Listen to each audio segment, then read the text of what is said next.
Hey everyone, my name is Stephanie Brown. Welcome to another live on my channel, Stephanie Squared. If you are new here, my name is Stephanie Fleming. I go by Stephanie Brown in my art practice. I'm on a journey of creating my future, my life as a full-time sustainable artist. I'm documenting my career and my journey as I navigate in that direction.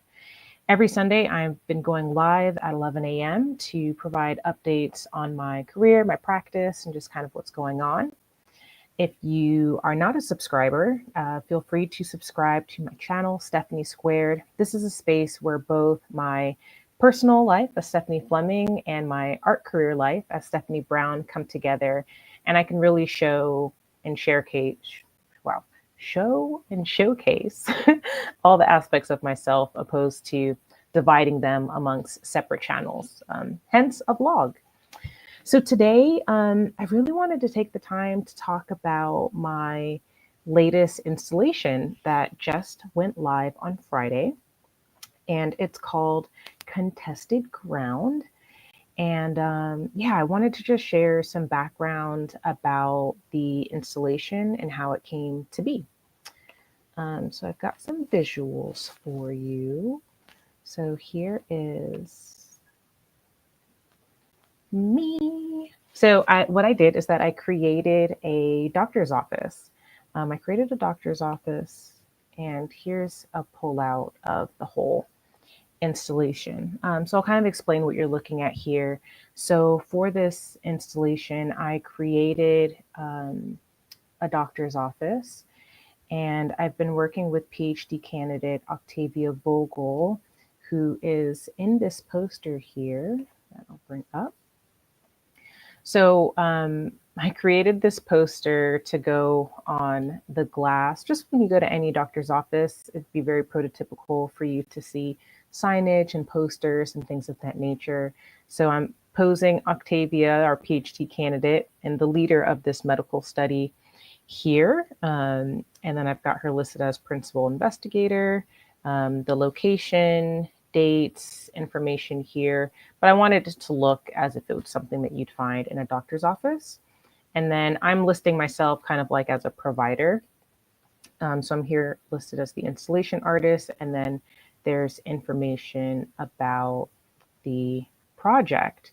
So literally the morning of the opening, I had the idea to wear scrubs. So I reached out to my doula, who has tons of scrubs, and she's kind of the only person I thought about that lives near me, and we would definitely be the same size or pretty close to.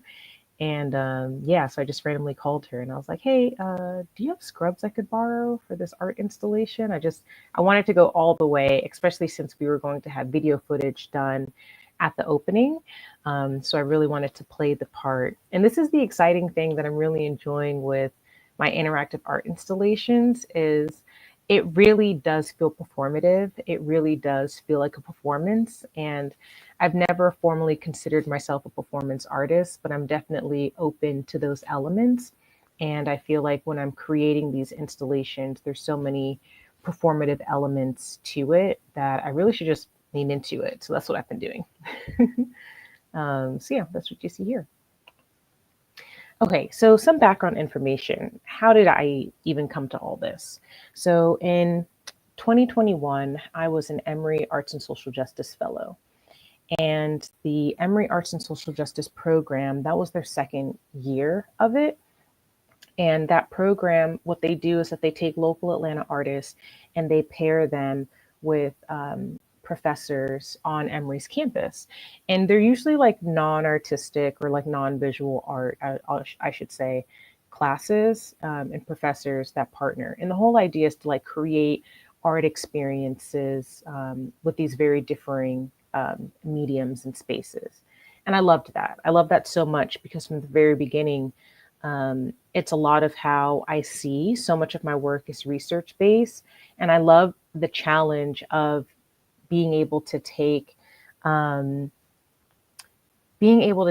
non-art spaces and things and turn them into art experiences or to create art objects from them. So that's what I did, I ended up being paired during that my time there. I ended up being paired with a nursing class, a first year PhD nursing students. And Octavia was actually the only Black woman in that class. And her project stood out to me, her research stood out to me.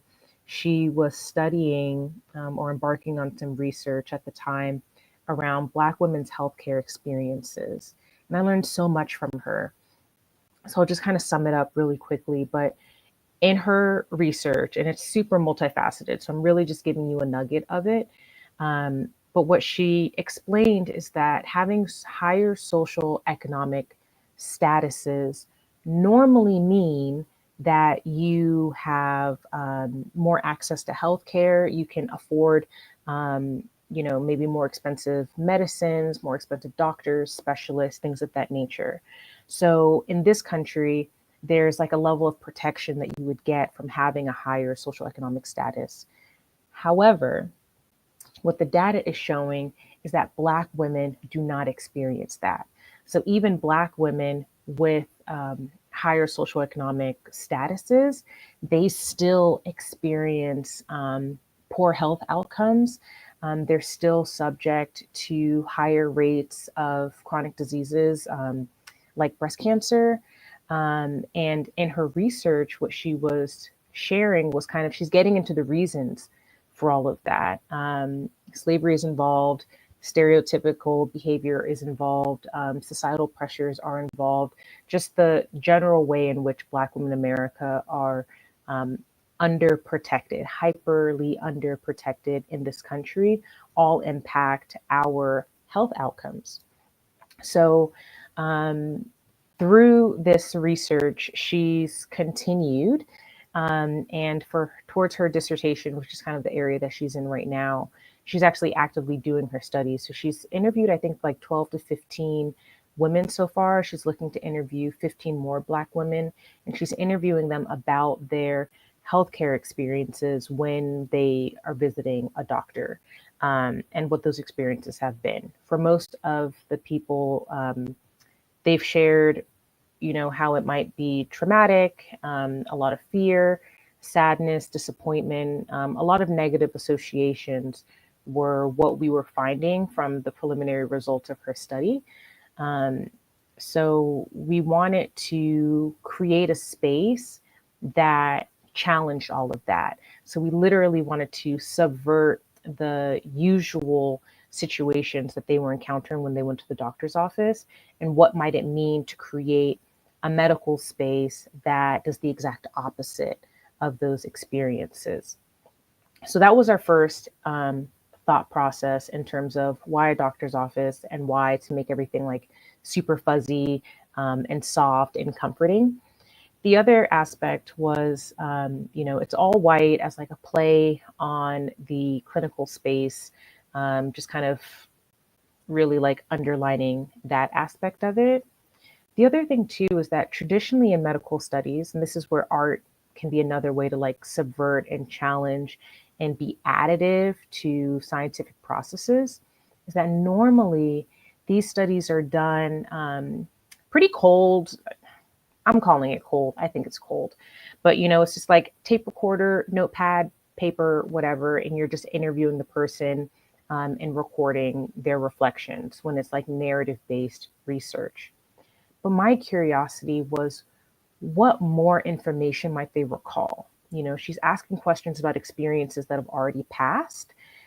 So what they remember is going to be selective.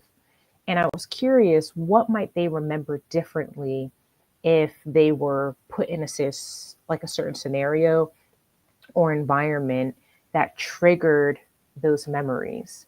So that was the other part when designing this installation, is thinking about what triggers and what kind of environment can we create that will help them maybe recall more information regarding their healthcare experiences, so that when they're interacting throughout the exhibit, we've got different elements for them to actually share their thoughts and opinions about their experiences and get those documented. So I'm very curious to see the results. But so far, the turnout has been great.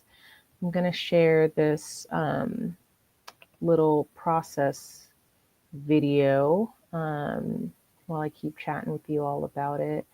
But yeah, it's really been great. We were able to get some support from the Arts and Social Justice program to hire a videographer so that we could document this process. The panel discussion was on Friday, and then we had an opening where we walked. So we had the panel discussion in the School of Nursing building, and then we walked over to the Public Health Science Library, which is where this installation is located on Emory's campus. And it'll actually be open to the public through August, which is really great. So people will get to interact with it, experience it. There's a few points of interaction that I just want to highlight. Of course, there's a feedback area where you can share how did this installation make you feel. There's a stereotype booklet that highlights a lot of the main stereotypes that Black women experience in their life, but we're thinking about during their healthcare experiences. So there's an opportunity for people to actually, if they've experienced that stereotype, they can actually put a sticker over the image. And the whole idea is that over time, that image will be covered with stickers. And it's a way of kind of like eliminating or kind of putting a middle finger up to that stereotype. There's also a feeling wheel on the wall where they can showcase or kind of mark their emotions. So there's 2 questions on the feeling wheel. They'll take one type of pin to mark their past experiences and how they have felt in medical environments. And then the other pin color is asking them what their experience is now, now that they've experienced this installation. And just even on the opening night alone, I think we had about like 15 to 25 people come through the space, which was really cool.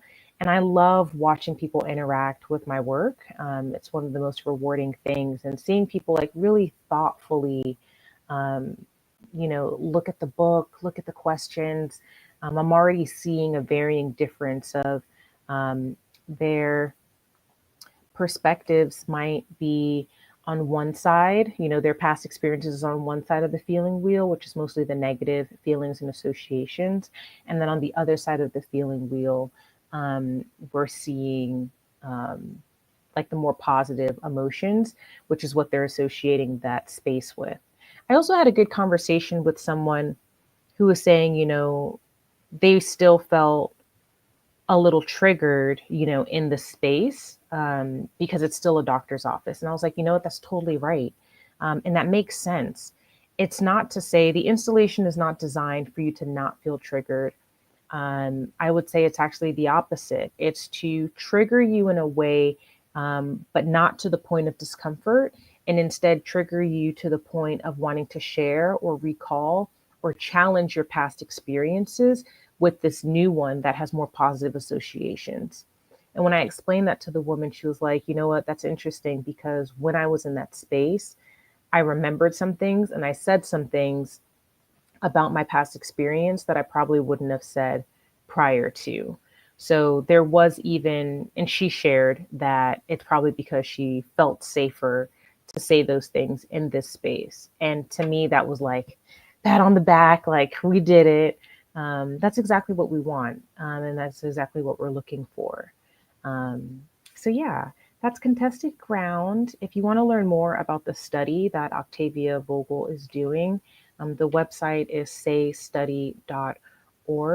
I'll be sharing this on my website soon. I've got lots of images.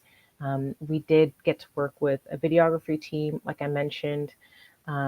So that will be forthcoming. The panel discussion was recorded, so that'll be shared as well. As soon as that's available, I'll upload it to my YouTube channel. If you're not subscribed to my Substack or to my website, definitely check out my work at stephaniebphotos.com. I'll be keeping things updated there. Feel free to join my email newsletters so that you don't miss these notifications. And if you found your way to this YouTube video, be sure to subscribe and hit that notification bell so that you don't miss the next update. Thank you so much for tuning in. This was a 15-minute update with me, Stephanie Squared, and I'll catch you next week. Later.